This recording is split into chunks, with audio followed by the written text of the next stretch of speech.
இன்னைக்கு நிகழ்ச்சியில நம்மோடு பேசுவதற்காக திமுகவின் சிறுபான்மையின பிரிவு துணைத் தலைவர் திரு அலி அல்புகாரி அவர்கள் இருக்காங்க. அவங்க கிட்ட பேசலாம். வணக்கம் சார். வணக்கம் சார். தமிழ்நாட்டில் சமீப காலமாக அந்த குதிரை பேரம் அப்படின்ற அந்த வார்த்தை ரொம்ப வைரலாக போயிட்டு இருக்கு. அதுவும் ஆளும் கட்சியால் அந்த வார்த்தை ரொம்ப பேசு பொருளாக மாறிட்டு இருக்கு. குறிப்பாக சொல்லணும்னா ஆரம்பத்தில் அமமுக எம்எல்ஏ காமராஜர் ஆரம்பிச்சு இன்னைக்கு அதிமுகவில் ஆரம்பிச்சு விஜயபாஸ்கர் ஸ்கொயர் வரைக்கும் வந்து நிற்குது. இன்னும் இந்த பட்டியல் நீளும் அப்படின்ற மாதிரியான செய்திகள் தான் வந்துகிட்டு இருக்கு.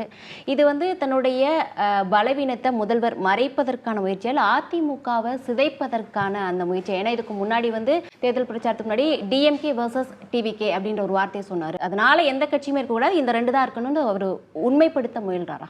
எதுவுமே கிடையாது. அதிகார பசி விஜய் அவர்களுக்கு. இப்போ விஜயபாஸ்கரை சேர்த்துக்கொள்வது பெரிய அளவில் பேக் ஃபயர் ஆகும்னு ஒரு தெரியுமா தெரியாதா? தெரியும். ஆனால் என்ன காரணத்துக்காக அவரை சேர்த்துக்கிறாரு அப்படின்னா, இங்கேருந்து ஆரம்பித்தா கரெக்டாக இருக்கும். ஏன்னா வெரி ரீசெண்ட் எக்ஸாம்பிள் வந்து அவர் தான். அவரை சேர்த்துக்கிட்டாலும் விராலிமலையில் விஜயபாஸ்கர் தனி செல்வாக்கோடு ஜெயிப்பாருங்கிற ஒரு பேச்சு இருக்குது. அவர் அதிமுகவோ என்னமோ. இப்போ அவருக்கு he's actually running short of numbers இல்லை அவருக்கு. திருமாவளவன் ஒரு பக்கம் குடைச்சல் கொடுக்குறாரு. சமூக நீதி சார்ந்த கோரிக்கைகளை மட்டும் முன்வைத்து அவர் பேசினால் பரவாயில்ல, உள்ளுக்குள்ளே அவர் நிறைய டிமாண்டுகளை வைக்கிறாருன்னு தெரியுது.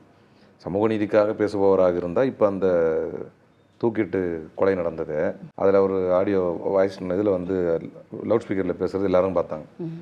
லீகலாக வேணால் ஹெல்ப் பண்ணலாம், பொலிட்டிக்கலாக ஹெல்ப் பண்ண முடியாதுங்கிறார். ஏன் முடியாது? அப்போ அதெல்லாம் அவருக்கு முன்னாடி ஆணவ கொலைக்கு எதிராக பெரிய பெரிய எல்லாமே எல்லா பிம்பமும் உடஞ்சி போச்சு. இப்போ நம்ம அதை பேசணும்னா டைவர்ட் ஆயிடுவோம், கேள்விக்கு வந்துடுறேன். அதனால ஒரு பெரிய கொள்கைவாதி அவர் இல்லை என்றது வந்து எக்ஸ்போஸ் ஆயிட்டார். கொள்கை ரீதியாக அல்ல, அரசியல் ரீதியாக நிறைய நிபந்தனைகளை வந்து விஜய்க்கு வைக்கிறாருன்னு ஜூனியர் யூடன்லி எதுலேயோ இப்போ படித்தேன். முந்தானே தின்னமும். அப்போ வந்து உடனே ஆதவ் வந்து திருமாவுடைய பிஏ கடிச்சு சொன்னார், அண்ணன் ஓவராக பண்ணுறாரு, எங்கள் தலைவருக்கு மரியாதை தர மாட்டேங்கிறாரு, சரியா இது வெளியே போகிறதுனா போய்க்கிங்க, இந்த மாதிரியான விஷயங்கள்லாம் நடக்குது. தன்னை வந்து பெரும்பான்மையோடு ஆட்சி அமைக்க வேண்டும் என்று விஜய் நினைக்கிறார். அதுதான் அந்த பலவீனத்தை தான் பலப்படுத்த முயற்சி பண்ணுறார். அதற்காக எக்கேடு கெட்டவர்கள் வந்தாலும் பரவாயில்லன்னு நினைக்கிறார். அதற்காக எப்பேற்பட்ட சட்டத்தை வந்து மீறினாலும் பரவாயில்லன்னு நினைக்கிறார். அதற்காக எவ்வளவு பெரிய ஜனநாயக படுகொலையை செய்தாலும் பரவாயில்லன்னு நினைக்கிறார். இப்படி ஒரு கேரக்டரை இந்தியாவில் நான் வந்து இப்போ கடந்த காலங்களில் தேசிய அளவிலான அரசியலை உற்று நோக்கியவன் என்கின்ற அடிப்படையில் எந்த மாநில கட்சியும் செய்ததில்லை. இவ்வளவு போல்டாக பாஜக செய்தது. பாஜகவிற்கு பிறகு இந்தியாவில் ஒருவர் செய்கிறார் என்று சொன்னால் அது விஜய். காங்கிரஸ் கூட செய்யலை அப்படின்னு நான் சொல்லுவேன். காங்கிரஸ் ஆக்சுவலாக பார்த்தா பலி தான் இருக்குது. இன்னைக்கு காங்கிரஸை சார்ந்த ஒரு எம்பி, இப்போ ராஜ்யசபாக்கு தேர்ந்தெடுக்கப்பட்ட ஒரு எம்பி சொல்கிறாரு, இது குதிரை பேரம் அல்ல, இது குதிரை ரேஸுங்கிறாரு. அப்புறம் ராஜா 2018 வந்து கர்நாடகாவில் உங்களுடைய எம்எல்ஏக்கள் 14 பேரும் குமாரசாமியோட எம்எல்ஏக்கள் 3 பேரும் மொத்தம் 17 பேர் ராஜினாமா பண்ணாங்க. அவங்க ராஜினாமா ஏற்றுக்க முடியாதுன்னு சொல்லி காங்கிரஸ் சார்பு சபாநாயகர் என்ன பண்ணாருன்னா, இன்றைக்கி அங்கே இருக்கக்கூடிய ஜெயஸ்ரீ பிரபாகர் என்ன பண்ணாருன்னா, அவங்கள ராஜினாமாலாம் ஏற்றுக்க முடியாது, உங்களை டிஸ்குவாலிஃபை பண்ணுறேன் அப்படின்னாரு. டிஸ்குவாலிஃபை பண்ணிட்டாங்களா? நியாயமாக பார்த்தா அப்போ இங்கே காங்கிரஸ் கூட்டத்தில் இங்கே என்ன சொல்லியிருக்கணும், இந்தியா முழுக்க இந்த மாதிரி நிறைய ஜனநாயக படுகொலையை பாஜக செய்து அதையே பார்த்து எங்களால் அமைதியாக இருக்க முடியாது, அதனால் இது குதிரை பேரம் தான், இதனால் பாதிக்கப்பட்ட கட்சி நாங்கள் தான் இந்தியாவில். ஆனால் இன்றைக்கி மானிதாகூர் சொல்லிகிட்டு இருக்கிறார், இப்போ புதுசாக வந்ததுனால ஏதாவது புதுசாக செய்யணும் அப்படிங்கிறதுக்காக என்ன பேசிகிட்டு இருக்காருன்னா, திமுக கூட்டணி எல்லாம் அமித்ஷா நேரத்தில் வந்து பெரிய சதி வந்து அமித்ஷா தலைமையில் பேசப்பட்டதுன்னு. நான் என்ன சொல்கிறேன்னா, இவ்வளோ விவரம் தெரிஞ்ச நீங்கள் மத்திய பிரதேசத்தில், கோவாவில், கர்நாடகாவில் பாவம் ஆட்சியை இழந்து நிற்கிறீங்க. அந்த சதியெல்லாம் வந்து அமித்ஷா பேசும்போது தெரியாமல் போயிருக்கு பாருங்கள். விஜய் ஒரு ஜனநாயக படுகொலையை செய்கிறார், என்ன பண்ணுறதுன்னு தெரியாமல் இவங்கெல்லாம் திணறிட்டு இருக்கானுங்க எல்லாருமே. ஆனால் அவன் எனக்கு ஏதாவது கிடைச்சா போதும்னு நிற்கிறாங்க. இதில் வந்து இவர்கள் யாருமே கொள்கைவாதிகள் இல்லை. இத்தனை ஆண்டுகள் தலித்தியம் பேசியவர்கள், பொது உடைமை பேசியவர்கள், சிறுபான்மைக்காக பேசியவர்கள் எல்லாருமே சுயநலவாதியாக தான் இருந்திருக்கிறான். அதனால தான் இவன் கட்சி உருப்படாமல் இருந்திருக்கு இவ்வளோ நாள் அப்படிங்கிறத.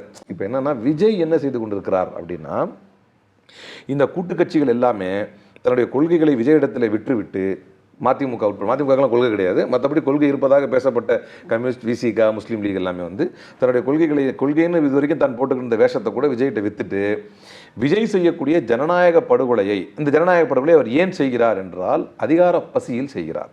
இப்போ அவங்களுக்கு பிரச்சனை வேறு எதுவுமே கிடையாது.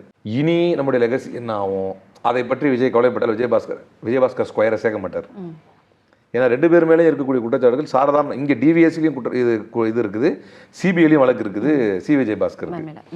இவர் எவ்வளோ லேஸ்பட்ட ஆள் கிடையாது. இவருடைய வழக்கு, அந்த ஆட்கடத்தல் வழக்கு, அந்த லேண்ட் கிராபிங் கேஸ்லாம் எதனால் வந்ததுன்னா, அவர் பினாமி பேரில் இடம் வாங்கி அந்த பினாமி அதை வேற இடத்துல விற்க போய் அதுக்கப்புறம் அது பிரச்சனையாகி அவன்கிட்ட போய் மிரட்டி அவன் கம்ப்ளைண்ட் கொடுத்து அப்படி வந்தது தான் அது. அதனால தான் அந்த 100 கோடி ரூபா வரைக்கும் அந்த பிரச்சனையாகி நம்ம கடந்த ஆட்சியில் அவர் தேடப்பட்டார். அவர் மேலே இருக்கு 2 பேருக்குமே பாரதூரமான குற்றச்சாட்டுகள் இருக்கிறது. அதிலும் இது எல்லாத்தையும் தாண்டி ஊழலை தாண்டி விஜய் பாஸ்கர் மேலே இருக்கக்கூடிய குற்றச்சாட்டு என்பது அந்த எம்டிஎம் குட்கா கம்பெனி கிட்ட வாங்கின அந்த குற்றச்சாட்டை பார்த்தீங்கன்னா, அன்னைக்கு டிஜிபியாக இருந்தவர் முதற்கொண்டு இவருக்கும் இந்த மினிஸ்டராக இருந்த இவருக்கு முதற்கொண்டு மாமூல் எப்படி போச்சுன்னு சொல்லி ஒரு பிளாக் டைரி ஒன்று இருக்குது. அந்த எம்டிஎம் கிட்ட இந்த டைரி எடுக்கிறாங்க.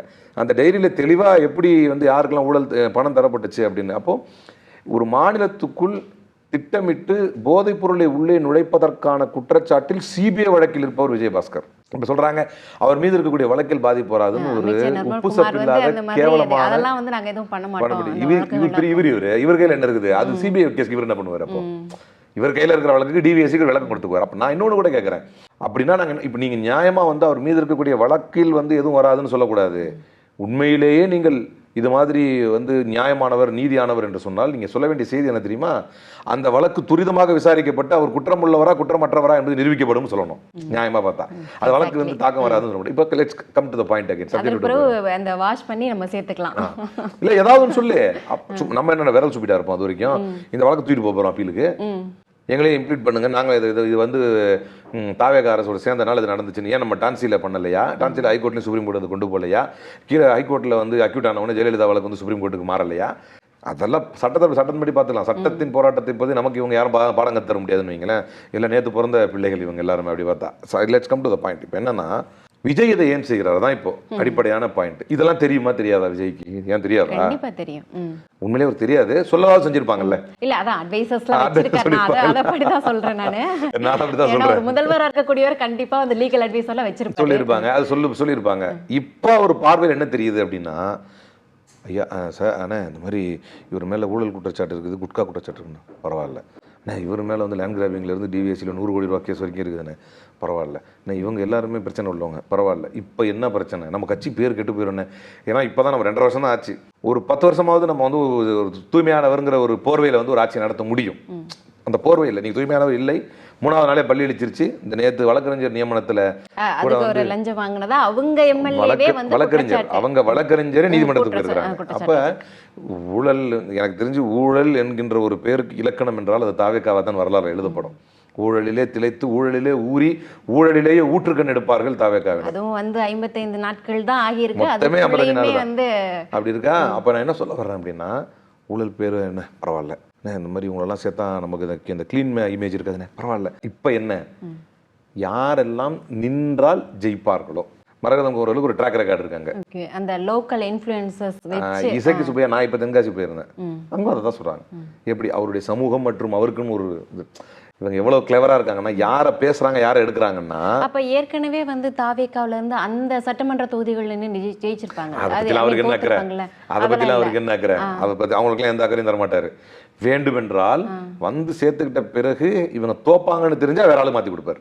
அவருக்கு வேண்டியது ஜெயிக்கிறதுக்கு இருக்கா அவன் ஊழல். சரி, எனவே நான் ஆரம்பம் முதல் சொல்லி விழுகிறேன், அதுலயே ஒரு ஃபில்டர் பண்ணி தான் எடுக்கிறாங்க அந்த ஆமா யார் இப்ப இல்ல. இப்ப நான் தெரியாம கூட ஒரு கொஸ்டின் கேட்கிறேன். இவ்வளவு குற்றச்சாட்டு வச்சுக்கிட்டு விஜயபாஸ்கர் சேர்ப்பாரா? அது தன் கட்சிக்கு அவமானம் வரும்னு தெரியுமா தெரியாதா? இதை நமக்கு ஒரு அவப்பேரா மாறிடும், வரலாற்றில் பதிய வைக்கப்படும் தெரியுமா தெரியாதா? இவர் சும்மாதான் வீட்டுல இருந்தாலும் கலந்துக்காம இருந்தா இவர் மேல போய் பழி வராதா? கை தூக்கும் போதும் பாவம் கூட்டணி சுலுக்கிக்கும் போல இருக்கு விஜய் கை. அவர் வரமாட்டார். அவர் இவங்களாம் ஒருத்தி இல்லைங்கிறார். திரும்ப காதரம் மைதீன், நான் கை பிடிச்சதுக்கு தான் ஒருத்தி இல்லை, டீ குடிக்க வர்றேன், உட்காந்துட்டு போறேன் அப்படிங்கிறாரு. இந்த சரியா, let's come to the point. இப்போ இவர்களை எல்லாம் சேர்த்தால் இப்படி ஒரு அவச்சொல் வரும் என்று விஜய்க்கு தெரியும். தெரிந்தும் அவரை சேர்ப்பதற்கு காரணம், yet again I can reassure you, Vijay is power hungry. அதிகார பசியில் தலை தெறிக்க விட. இப்போ நமக்கு யாருக்கு தெரியுமோ தெரியாதோ, தான் லேட்டா வந்ததுனால தான் இத்தனை பேர் கொலை செய்யப்பட்டார்கள் கரூர்லன்னு விஜய்க்கு தெரியும். ஆனாலும் மாதவர்ஜனை வைத்து பேச வைப்பதற்கு காரணம் என்ன? நேத்து அவர் பேசின பேச்சு பாத்தீங்கன்னா இதுக்கு பதில் சொல்லியே ஆகணும் அப்படின்னு அந்த மக்களோட கண்ணீர் தான் கொளத்தூர் ரிசல்ட்டா வந்திருக்கு அப்படின்ற மாதிரியான ஆணவ பேச்செல்லாம் பேசி, கரூர் மக்களுடைய கண்ணீர் தான் கரூர் ரிசல்ட்டா வந்தது. அப்போ அதுல தாவேக்கா ஜெயிச்சிருக்கணும் இல்லையா? அது விஜயே சென்சா பேச மாட்டாப்ல. இதுல இந்த மினிஸ்டர்ஸ் எல்லாம் நம்ம என்ன சொல்றது?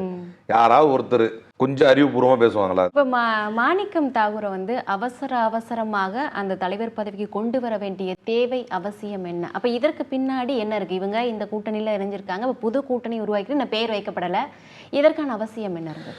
இதற்கு முன்னர் ஏதாவது ஒரு தலித் தலைவர் ஓராண்டை கூட நிறைவு செய்திருக்கிறார்களா என்றால் இல்லை. காங்கிரஸ்ல யாராவது ஒரு தலித்த கக்கன் அவர்களாகட்டும், அதே போல் ஒரு பெண் இருந்தாங்க, நல்ல பேர், அவங்க பேர், ஒரு பெண் ஒருத்தவங்க, ஒரு தலித் தலைவர், அவங்களும் மாநில தலைவராக இருந்தாங்க. அவங்களும் ஒரு வருஷம், எல்லாம் 7 மாதம் 9 மாதம் இப்படி தான் கம்ப்ளீட் பண்ணாங்க. உருப்படியாக ஒரு 2 வருஷத்தை கம்ப்ளீட் பண்ணுறது செல்வ பெருந்தகை தான். மனுஷன் நியாயமாக பேசுகிறாரு. இது மாதிரி அவரை ராஜினாமா செய்கிற, நான் போய் செய்கிறேன், நான் செஞ்சிடுறேன், நான் போய் கொடுத்துட்றேன், என்னை விடுவிச்சிருங்கன்னு கேட்குறாரு. ஒரு நியாயமான தேசிய தலைமை எதை பரிசீலனை செய்யணும்?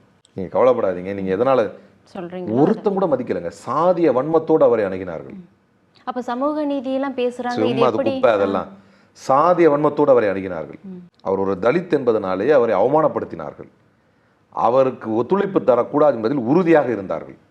நீங்கள் பாஜகவை எடுத்துக்க, நான் சொல்கிறேன். எல் முருகன், யாருக்காவது அவரை தெரியுமா? அவர் மாநில தலைவர் ஆகிறதுக்கு முன்னால் அவர் ஏதோ SC/ST அந்த ஆணையத்தில் வந்து தேசிய துணைத் தலைவராக இருந்தார். அவ்வளோதான். அவர் திடீர்னு கொண்டு வந்து, அவர் எதிரையுமே எனக்கு தெரிஞ்ச கட்சி பொறுப்பில் இருந்த மாதிரி எனக்கு தெரியல. RSSகாரர் அவரை நேராக கொண்டு வந்து ஒரு தலித்து அப்படின்னு சொல்லி அவரை தலைவராக்குறாங்க. மாநில தலைவராக அவரை அலங்கரிக்கிறார்கள். அடுத்து தேர்தல் வருகிறது. அவர் உட்பட எல்லோரும் தோற்கிறார்கள். படுதோல்வி அடைகிறது கட்சி. 4 MLA என்னமோ ஜெயிக்கிறாங்க. அவரை ராஜ்யசபா MP ஆக்குகிறார்கள், மத்திய அமைச்சராக்குகிறார்கள். அடுத்து தேர்தல் வருகிறது. அதிலும் நிற்கிறார். பாராளுமன்ற தேர்தலில் அதிலும் தோற்கிறார். ஆனாலும் அமைச்சராக தொடர்கிறார். அடுத்து சட்டமன்ற தேர்தல் வருகிறது. அதிலும் நிற்கிறார், அதிலும் தோற்கிறார். அடுத்து இந்த பாராளுமன்ற தேர்தலில் வந்து ரீஷஃபிள் ஆகி திரும்ப மினிஸ்ட்ரி வரும்போது மீண்டும் அமைச்சராக தேர்ந்தெடுக்கப்படுகிறார்.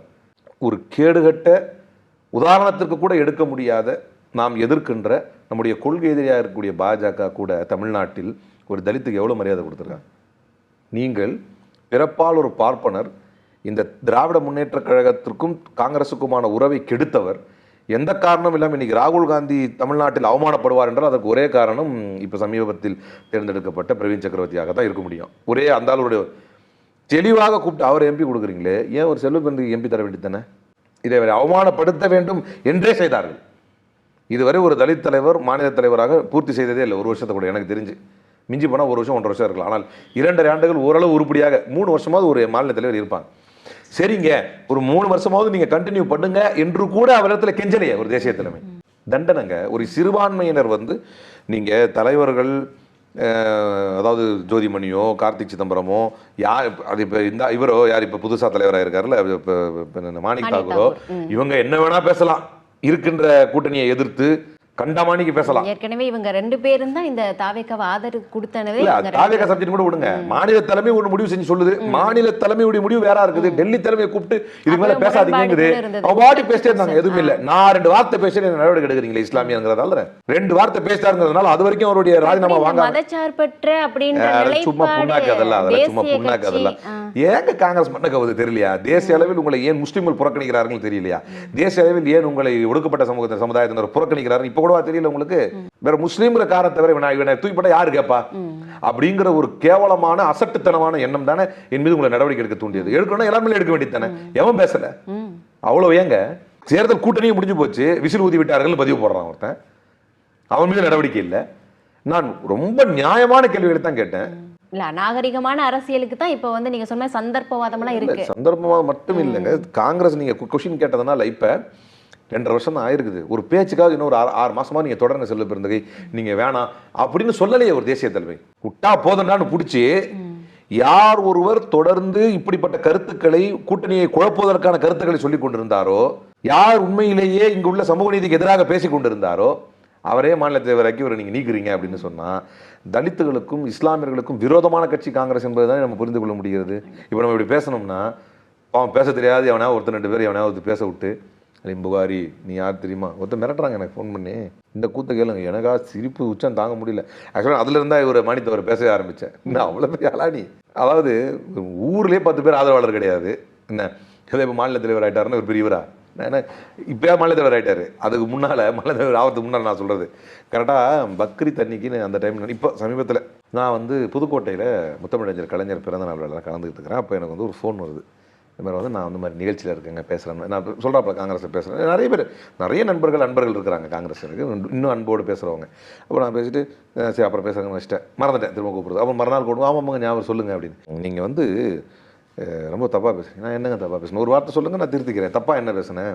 நான் மரியாதை குறைய யாரையும் பேச போகிறதில்ல, அதே மாதிரி இல்லாச்சுக்கெல்லாம் எதுவும் பேச போகிறதில்ல. இது எக்ஸ்ட்ரீம் நடவடிக்கை. நீங்கள் சொன்ன மாதிரி அந்த நீங்கள் சொன்ன மாதிரி திருத்துறதுக்கான சந்தர்ப்பங்கள் கொடுத்துருக்கலாம். நீங்கள் கேட்ட கேள்விக்கு என்ன உண்மையா இல்லையா எப்படி முதல்ல ஷோ காஸ்ட் நோட்டீஸ் கூட என்ன கூப்பிடணும். முதல்ல நீங்கள் அதை பாருங்க. முதல்ல ஷோ காஸ்ட் நோட்டீஸே கொடுக்கல எனக்கு. நீ வா, எதுக்காக இப்படி பேசிகிட்டு இருக்கிற, இனி இப்படி பேசாத, நீ பேசுறது தப்பு, சரி ஒரு வாத விவாதம் எதுவுமே கிடையாது. இப்போ எவ்வளோ பெரியண்ணன் மனப்பான்மையோடும் பண்ணையார் மனப்பான்மையோடும் ஆணவத்தோடு நீ மேல் நடவடிக்கை எடுத்திருப்பேன். இதெல்லாம் வந்து வரலாறு மறக்காதுன்னு நினைக்கிறியா? நான் என்ன விட்டுருங்க, நான் ஒரு தனிநபர். ஆனால் என் மீது எடுக்கப்பட்ட நடவடிக்கையும் நான் சொன்ன வார்த்தையும் நான் எடுத்து வைத்த கொள்கை வாதங்களும் என்றைக்குமே வரலாறு அழியாம நிற்கும்ல. இப்படி ஒன்று நடந்துச்சு, இப்படி அவன் பேசினான் அப்படின்னு. அப்போ அவன் ஃபோன் பண்ணி காமெடி பண்ணுறான் வெரி அப்படின்னா. அப்புறம் நான் சொல்லிட்டு பொறுமையாக சொன்னேன், எப்படி மரியாதை அவங்களே எதுவும் பேசலைங்க, ஏன்னா அன்பா இல்லை, யார் நேரம் இருந்தால் யார் அழைத்தாலும் எடுத்து பேசுவேன், பேசிகிட்டே இருக்கேன். திடீர்னு என்ன சொல்லிட்டான், நான் கேட்டான், இளைஞர் காங்கிரஸ் உங்களுக்காக நான் ஒர்க் பண்ணியிருக்கேன் அப்படின்னா. இப்போ நீ என்னப்பா ஒர்க் பண்ண, அள்ளி பணம் நான் கொடுத்துருக்கேன்ப்பா அப்படின்னு. யார் உனக்கு இன்னார் தானே உனக்கு நீ ஒர்க் பண்ணது, உனக்கு இந்த ஒரு விருதுநகரில் அந்த ஆளுக்கு எவ்வளோ பணம் வாங்கினா, இப்போ தெரிஞ்சு எவ்வளோ பணம் வாங்கினா, தெரியாமல் எவ்வளோ பணம், நான் தலைவான்னு ஃபோன் பண்ணி உயிரெடுப்பான். சரி பணம் கொடுத்துறேன். உடனே சொல்கிறேன், யாரும் ஓசியில் பண்ண மாட்டாங்கண்ணா. அப்பா நீ ராங்கா பேசுகிற, ஏதோ விளக்கம் கேட்கறதுக்கு நீ இப்போ ஃபோன் பண்ண மாதிரி தெரியல அப்படின்னா. அதெல்லாம் இல்லைங்க, ராகுல் காந்தி பற்றியும் ஃபஸ்ட்டு மாணித்தாகூர் பற்றியும் ராகுல் காந்தி அடே அப்பா அவ்வளோ பெரிய அப்பா டக்கரா இவர். மாணித்தாகூர் பற்றி ராகுல் காந்தி பற்றி பேசக்கூடாதுங்க, பேசுனா அப்படின்னு கம்ப்ளைண்ட் கொடுப்பேன். கொடு, நீ எந்த காலத்தில் நான் சட்டவிரோதமாக பேசியிருக்கேன், கொடு. இல்லை நான் என்ன பண்ணுவேன். ஆக்சுவலாக அவனுக்கே நான் கம்ப்ளைண்ட் கொடுத்து உள்ள வச்சிருக்கணும் அவனை. லீகல் நீங்கள் ஒரு வழக்கறிஞர், உங்களுக்கு தெரியாது பொடியன் அவனுக்குலாம். அப்புறம் எனக்கு டைம் இருக்குல்ல, வேலை இருக்குல்ல, நம்மகிட்ட we have very strong legal team. ஆனால் பாவம் சின்ன பொடியன், அவனை விட்டுற வேண்டியது. ஆனால் இருந்தாலும் இது ஒரு கருத்தில் எப்படி எதிர்கொள்கிறார்கள்னு நான் சொல்கிறேன், எப்படி வளர்த்துருக்குறாங்கன்னு நான் சொல்கிறேன். அவன் ஃபோன் பண்ணி அப்படின்னா அதுக்கப்புறம் திரும்ப என்ன பண்ணா, விருதுநகரே கால் வைக்க முடியாதுங்கண்ணா. அதுதான் ஆக்சுவலாக சட்டப்படி தவறான வார்த்தை. விருதுநகரே கால் வைக்க முடியாதுண்ணா. இப்போ நாங்களும் கீழே இருந்தானே எந்திரிச்சு வந்திருக்கிறோம். நாங்கள் என்ன இவங்கள மாதிரி பண்ணையார்த்தனத்தை தான் வந்திருக்கிறோம். பசங்களைக்கு செவுத்தில் ஊட்டி கையில் ரத்தமாகி எல்லாம் பார்த்து தானே வந்திருக்கிறோம். அவருக்கு என்ன பெல்ட் ட்ரீட்மெண்ட் கொடுக்கணும் கொடுத்துட்டேன் ஃபோன்லேயே, வைடாங் அப்படின்னு சொல்லி வச்சிங்களேன். ஆனால் என்னைக்காவது நீ கருத்தியெல்லாம் பேசியிருக்கியா? நான் வைத்த வாதங்களை என்னைக்காவது ஒருத்தன் உருப்படியாக மறுத்திருக்கிறியா? இன்னென்ன குற்றச்சாட்டுகளை வைத்தார், இன்னென்ன குற்றச்சாட்டுகளுக்கு இதான் பதில் என்னைக்காவது சொல்லியிருக்கியா? முடியாது. ஏன்னால் இது வந்து ஒரு வரலாற்று பிழை. நீங்கள் பண்ணது உங்களை தோல் கொடுத்து நின்ற ஒரு தோழனுக்கு நீங்கள் 1000 தான் விசிகே மேலே வந்து இன்றைக்கி அவர் எடுக்கக்கூடிய பதட்டங்கள், நிலை தடுமாற்றங்கள் மீது 1000 விமர்சனங்கள் நமக்கு இருந்தாலும் அவர் சென்ற விதத்தை வந்து பெருசாக யாரும் கொஸ்டின் கேட்க மாட்டாங்க. பொறுமையாக நிதானமாக யோசித்து நாங்களும் தனிச்சிருந்தா நின்றுக்கிறோம், நாங்களும் ஒரு முடிவு எடுக்கிறோமே. உடனே வந்துட்டு ஓடலையே, நம்பிக்கை துரோகம் செய்து விட்டு முதுகில் குத்தி விட்டு புறமுதுகு காட்டி ஓடியதல்லவே மற்ற கட்சிகள் எல்லாம். கம்யூனிஸ்ட் இன்னும் ஒரு படி மரியாதை ஜாஸ்தி தான். ஏன்னா வெளியே இருந்து தான் ஆதரவுனாங்க, அந்த டீ பார்ட்டியில் கூட கலந்துக்கல.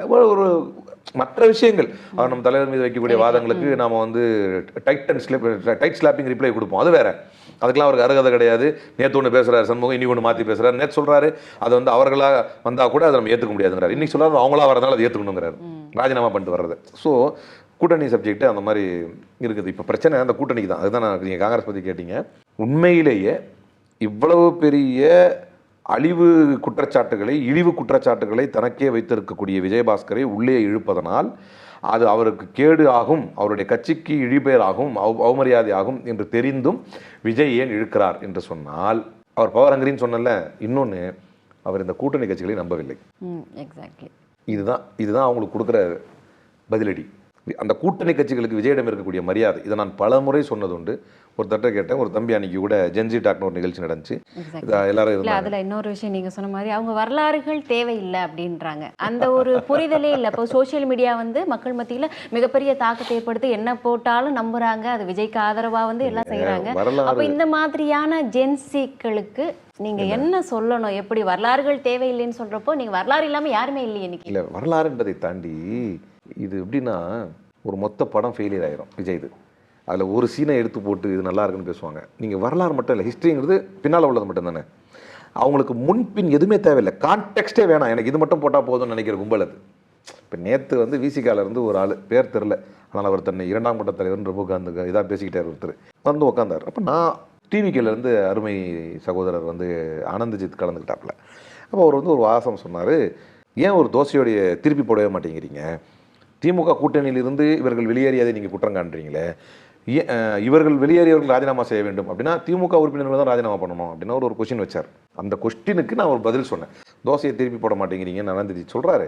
நான் ஒரு பதில் சொல்கிறேன். என்னென்னா, யார் தலைமையில் எங்கள் கூட்டணி 2 பேரும் சமம் அப்படின்னா நீங்கள் ராஜினாமா பண்ணணும், நாங்களும் ராஜினாமா பண்ணணும் அப்படின்னு வரும். தலைமையே எங்கள் தலைமையிலான கூட்டணி. நாங்கள் உங்கள் ஆஃபீஸுக்கு வரல, நீங்கள் தான் எங்கள் ஆஃபீஸுக்கு வர்றீங்க. நாங்கள் ஒன்றும் சத்தியமூர்த்தி பவனுக்கு போகல, நீங்கள் தான் அறிவாலயத்துக்கு வர்றீங்க. நாங்கள் ஒன்றும் இதுக்கு போகல, வடபழனிக்கு போகல, நீங்கள் தானே அறிவாலயத்துக்கு வர்றீங்க. நான் யதார்த்தத்தை நீ கேட்ட கேள்விக்கு பதில் சொல்கிறேன். நீங்கள் வந்து அறிவாலயத்துக்கு வர்றீங்க, நாங்கள் ஒன்றும் உங்கள் தலைவர் தலைமையில் உட்கார வச்சு கூட்டணி பேசலை, எங்கள் தலைவர் தலைமையில் உட்கார வச்சு தான் கூட்டணி பேசுகிறோம். கடைசியில் கையெழுத்து போட்டு இவ்வளவு இந்த தொகுதிகள் தான் இவர்களுக்கு அப்படின்னு நீங்கள் முடிவு பண்ணலை, நாங்கள் தான் முடிவு பண்ணுறோம். அப்படின்னும் போது நீங்கள் ராஜினாமா பண்ணணும்னு சொன்னால் நாங்கள் ராஜினாமா பண்ணோம்னா சரி சமம் இல்லை இல்லையா? இது இது வாஸ்தவமான பேச்சா இல்லையா? இவர்களுக்கு வரலாறு மட்டும் தேவையில்லைங்கிறது இல்லைங்க, அவங்களுக்கு கான்டெக்ஸ்டே தேவையில்லை. இந்த ஒரு பகுதியை எடுத்து பண்ணையார்த்தனமாக திமுக அலிம்புகாரி பேசுறாரு. ஏடா முன்னால அவன் என்ன பேசுறான்னு பாடுறா, அதுக்கு பின்னால நான் என்ன பேசுறேன்னு பாடுறா. அப்ப இப்ப இதை போட்டு என்ன சொன்னா, இவங்களுடைய திமிர்த்தனம் வெளியே தெரிஞ்சிருச்சு. இதுக்கு சம்மந்தமே இல்லாமல் அந்த பிபி மாத்திரை எடுத்துட்டு வரல போல இருக்குது. நம்ம டிமில் நடிக்கிறான், நாங்கள் என்ன உங்களுக்கு அடிமையா? நான் எப்பயா சொன்னேன் அதெல்லாம், நான் என்ன கேட்குறேன், எங்களே நீ ராஜினாமா பண்ணு அப்படின்னு சொன்னான். இன்னொன்று ரொம்ப குத்திருச்சு அவருக்கு. நாங்கள் வந்து கொள்கையில் முடிவெடுத்து செல்வோம் அப்படின்னார். அப்போ நான் சொன்னேன், தேர்தலுக்கு முந்தி விஜயோடு கூட்டணி இல்லை என்று திருமாவளவன் சொன்னது அரசியல் காரணத்துக்காகவா கொள்கை காரணத்துக்காகவா? அவர் எந்த இடத்துலையுமே அரசியல் ரீதியாக விஜய் ஜெயிக்க மாட்டார் இப்படி சொன்னவங்களும் இருக்கிறாங்க. ஒரு காலத்தில் ஒரு அரசியலில் வந்து கூட்டணி வைக்கிறதுக்கு இப்படி பேசினவங்களாம் இருக்க தான் செய்கிறாங்க. ஆனால் திருமாவளவன் இப்போதான் மாறிட்டார், கிபின்னு ஆயிட்டார். இப்போ கிமுல எப்படி இருந்தாருன்னா, அரசியல் ரீதியாக விஜய் ஜெயிக்க மாட்டார், அரசியல் ரீதியாக அவருடைய கட்சிக்கு கட்டமைப்பு இல்லை, அரசியல் ரீதியாக அவருக்கு கேடர் பேஸ் இல்லை, அரசியல் ரீதியாக அவருக்கு வந்து பூத் ஏஜென்ட்ஸ் கூட இல்லை, இப்படியான வாதங்களை திருமாவளவன் முன்வைக்கவில்லை. கொள்கை ரீதியாக அவர் ஆர்எஸ்எஸின் கள்ளக்குழந்தை அப்படின்னு சொன்னார். இதற்கு முன்னர் நீங்க வந்து போகாமல் இருந்ததுக்கு காரணம் கொள்கை காரணம், நீங்க ஜெயித்த பின்னர் அந்த கொள்கை மாறிடுச்சான்னு கேட்டேன். ட்ரிகர் ஆயிட்டாப்ல. எதுக்கு இந்த உதாரணத்தை சொல்றேன் நான், அடிச்சு இந்த வெறும் இந்த சப்ஜெக்ட் மட்டும் இருக்குல்ல, நான் என்னமோ பண்ணையார்த்தனமாக அவர்களை பேசிவிட்ட மாதிரியும், உடனே அவர் அதுக்காக ட்ரிகர் ஆகிட்ட மாதிரியும். அதுக்கூத்து என்னன்னா, டிவிகேலேருந்து வந்த அந்த தம்பி வந்து 56 மினிட்ஸ் லேட்டு, 4 மணிக்குன்னு சொன்னாங்க நிகழ்ச்சி, நான் 4:56 தான் அவர் வந்தார். அவர் நல்ல சகோதரர் தான், ஏதோ தாமதமாயிருச்சு, எல்லாருக்கும் முன்னாடி நடக்கிறது தான். 6 மணிக்கு எனக்கு இந்தியா டுடேலையும் 7 மணிக்கு டைம்ஸ் நவுலையும் தலைமையில் கூப்பிட்டு சொன்னாங்க, நீங்கள் அட்டன் பண்ணணும் அப்படின்னு, இந்த ஆங்கில ஊடகத்தில். இப்போ நான் போனோம்னா ஆன்லைனில் அட்டன் பண்ணணும். நான் போகிறேங்கன்னு சொல்லிகிட்டே இருக்கிறேன், இந்த அளவு இப்படி கத்திட்டே இருக்குன்னு போயிட்டேன். உடனே நான் சொல்கிறேன், இந்த சப்ஜெக்ட் எல்லாத்தையும் அப்படியே கட் பண்ணிவிட்டு, இவர் இப்படி கத்திக்கிட்டு இருந்தாரா பிபி பேஷண்ட்டு, நான் எழுந்துச்சு போயிட்டேன். சொல்லிட்டு தான் நான் போயிடுறேங்க. அப்போ அவங்க வந்து அறிவிச்சிட்டாங்க, இந்த மாதிரி அவருக்கு நேரம் ஆச்சு போயிட்டாங்க. உடனே இந்த மாதிரி பண்ணையாத்தனமாக பேசினார், அவர் அது டென்ஷன் ஆனார், இவர் எழுந்து போயிட்டார். இது என்னத்துக்குன்னா, இவர்கள்லாம் ரசிகர்கள், பண்படாத அரசியல் படாத வெற்று ரசிகர்கள். இவங்களுக்கு ஹிஸ்டரியில் கான்டெக்ஸ்டே வேணாம், எதன் பின்னணியில் எது பேசப்பட்டது எதுவுமே தேவையில்லை, எதற்காக எது சொல்லப்பட்டது அதுவும் தேவையில்லை.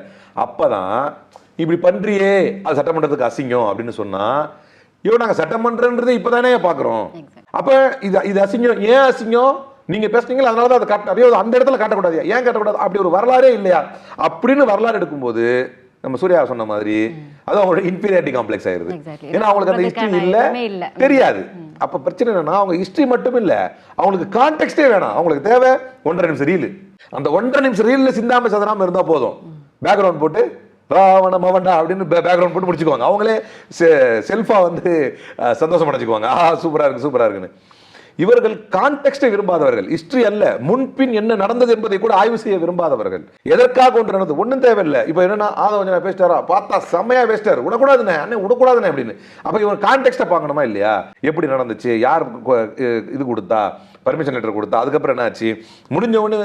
அப்போ சிஎம்மா இருந்தவர் என்ன பண்ணாரு? ஒரு கால், நான் சொல்றேன், ஒரு லாஜிக்கல் ஆர்குமெண்ட்டுக்காக சொல்றேன், ஒரு கால் உண்மையிலேயே விஜயின் மீதுதான் பழி சுமத்த வேண்டும் என்பதற்காக அந்த கொலையை திமுக தான் செய்தது என்று சொன்னால், இவ்வளவு பெரிய சதி வேலையை செஞ்சுட்டு விஜய் சும்மா விட்டுருவாங்களா? இவ்வளவு பெரிய வேலையை திமுக தான் செய்தது, செந்தில் பாலாஜி தான் செய்தார் அப்படின்னு ஒரு வாதத்துக்கு ஏத்துக்கிட்டா எதுக்காக செய்யணும்? அதை எதுக்காக அதை செய்யணும்? அந்த பழியை விஜய் மேல போடுறது தானே செய்யணும். விஜய் வந்து எஃப்ஐஆர்ல கூட சேர்க்காம விட்டுருவாங்களா? ஏன்டா கேட்குறவன் கேனப்பயிலாக இருந்தால் கேப்பையில் நெய்வடிங்கிற மாதிரி அது வந்து அதுக்காக தான் முதலமைச்சர் ரொம்ப வேதனையாக அப்போ சொன்னார், எந்த தலைவரும் தன்னுடைய தொண்டர்கள் சாவறதுக்கு விரும்ப மாட்டாங்க, இது நடந்துருச்சு, விசாரணை நடக்கும், பாப்பம் பொறுமையாக இருக்கும். அதுக்கப்புறம் விசாரணையுடைய விஷயங்களை சட்டமன்றத்தில் பேசினார். அவர் தாமதமாக வந்தது தான் காரணம். அதுவும் என்ன, நான் ஏற்கனவே சொன்ன மாதிரி 6 மாதம்னாரு, இப்போவே பேசுறாரு. ஏன்டா 6 மாதம் போனா போதுன்னு உங்களுக்கு இடம் கொடுக்கலான்னு பார்த்தா, நீங்க 1 மாசத்திலேயே எல்லாத்துக்கும் காரணம் திமுக தான் சொல்லுவீங்க. அப்போ உங்களுக்கு கொடுத்த 6 மாசம் நாங்கள் அமைதியா இருக்கணுமா? அப்ப ரிட்டாலியேட் பண்ண வேண்டியது வரும்ல. அப்ப எந்த தலைவரும் தான் சாவ விரும்ப மாட்டாங்கன்னு சொன்ன தலைவரையே நீங்க தான் காரணம்னு சொன்னா, சட்டமன்றத்தை லேட்டா வந்தது நீதான் காரணம், மனசாட்சி இல்லாம பேசுறீங்கன்னு சொல்ல மாட்டாங்களா? கண்டிப்பா. அப்ப இதுதான் நடந்த கான்டெக்ஸ்ட். ஒரு வாதத்தை திரும்பவும் சொல்லுவேன், மக்களை ஏமாளிகள் என்று நினைக்கிறார் விஜய். மீண்டும் சொல்கிறேன், மக்களை முட்டாளாக்கி பார்க்க வேண்டும் என்று நினைக்கிறார் விஜய். மக்கள் தன்னுடைய கவர்ச்சியினால் ஏமாந்து விடுவார்கள் என்று பார்க்கிறார் விஜய். அதனால் தான் கவர்ச்சியால் தான் இவர் வென்றார் என்கின்ற வாதத்தை வைக்கும்போது காண்டாகிறார். அந்த கவர்ச்சியை வைத்து தன்னுடைய முன் பின் அனைத்து தவறுகளையும் மறைத்து விடலாம். ஆனால் எந்த குற்றச்சாட்டை செய்தாலும் தன்னுடைய கவர்ச்சியை அதை மழுங்கடித்து விடும். எந்த அசிங்கத்தை செய்தாலும் இது இப்படித்தான் மோடி நினைத்தார். இந்தியா முழுக்க மோடி அலை வீசிய போது கூட தமிழ்நாட்டில் ஒரு சின்ன இலை கூட அசையவில்லை. ஏன்னா மக்கள் இங்கு பகுத்தறிவாதிகள். உங்களை பெரியாரின் பேரன் என்று நீங்கள் சொல்லி நான் ஸ்டாலினை விட நல்ல மாற்றம் தருவேன் என்று சொல்லி தான் நீங்கள் ஆட்சிக்கு வந்தீர்கள். நீங்கள் பெரியாரின் பேரனாகவும் ஸ்டாலினை விட நல்ல ஆட்சியையும் தருவீர்களா என்பதை மக்கள் பார்ப்பார்கள். அது இல்லை என்றால் உங்களை மண்ணை கவ வைப்பார்கள். கண்டிப்பாக வளர்ச்சி அரசியலுக்கும் கவர்ச்சி அரசியலுக்குமான வித்தியாசம் மக்களுக்கு கூடிய சீக்கிரமாக தெரிய வரும். நிறைய கருத்துக்களை ரொம்ப தெளிவாக பகிர்ந்துக்கிட்டீங்க. நன்றி சார்.